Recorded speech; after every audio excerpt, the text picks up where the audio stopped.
నేపాల్లో సంభవించిన ఆకస్మిక వరదలు తీవ్ర విషాదాన్ని మిగిల్చాయి. మెరుపు వరదల్లో మృతి చెందిన వారి సంఖ్య 270కు చేరింది. వేలాది మంది ఆచూకీ గల్లంతైంది. అందులో 288 మంది భారత పర్యాటకులు ఉన్నారు. ఉప్పెనల వరద బురద ముంచెత్తడంతో వేలాది ఇళ్లు పలు వంతెనలు నామరూపాలు లేకుండా పోయాయి. అనేక చోట్ల భారీ ఎత్తున బురద మేట వేసింది. సమాచార వ్యవస్థ దెబ్బతినడంతో సహాయక చర్యలకు ఆటంకం కలుగుతోంది. రాజధాని కాఠ్మాండును ఇతర ప్రాంతాలతో కలిపే నాగ్దుంగా ముంగ్లిక్ జాతీయ రహదారి సహా 9 జిల్లాలోని కీలక రహదారులపై రాకపోకలను నిలిపివేశారు.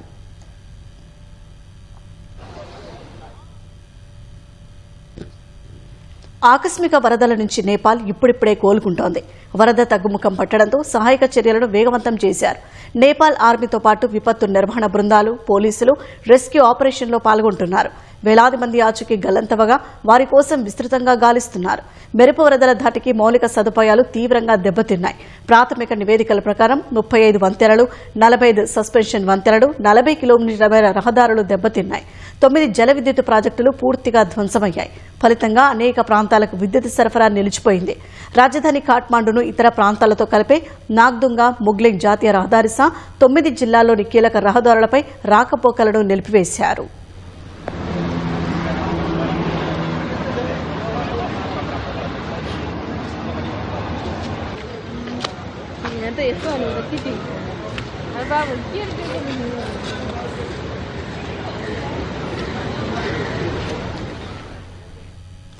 నువాకోట్ జిల్లాలో వరద ప్రభావిత ప్రాంతాలను నేపాల్ ప్రధాని బాలేంద్ర షా పరిశీలించారు. అక్కడ స్థానికులతో మాట్లాడి వివరాలు తెలుసుకున్నారు.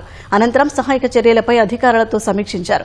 కైలాస్ మానసరోవర్ సహా వివిధ ప్రదేశాలను సందర్శించేందుకు వచ్చిన 580 మంది విదేశీ పర్యాటకులు గల్లంతయ్యారని నేపాల్ విదేశాంగ మంత్రి శిశిర్ ఖనాల్ తెలిపారు. వారిలో దాదాపు 300 మంది భారత పర్యాటకులు ఉన్నట్లు చెప్పారు. విపత్తు తీవ్రతను అంచనా వేసేందుకు ప్రయత్నిస్తున్నామని వివరించారు.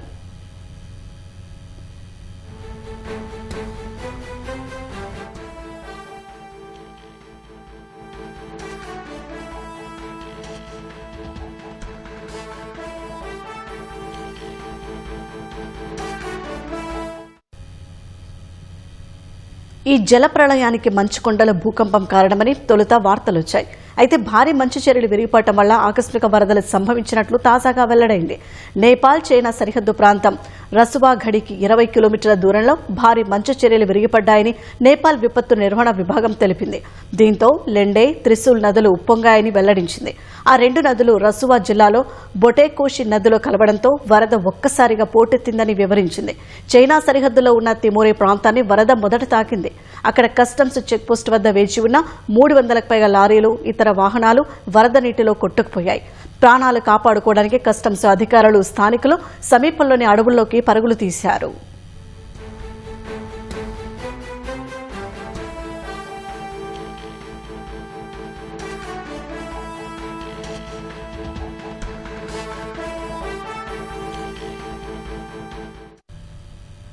నేపాల్లో 288 మంది భారతీయుల ఆచూకీ ఇంకా లభ్యం కాలేదని భారత విదేశాంగ శాఖ స్పష్టత ఇచ్చింది.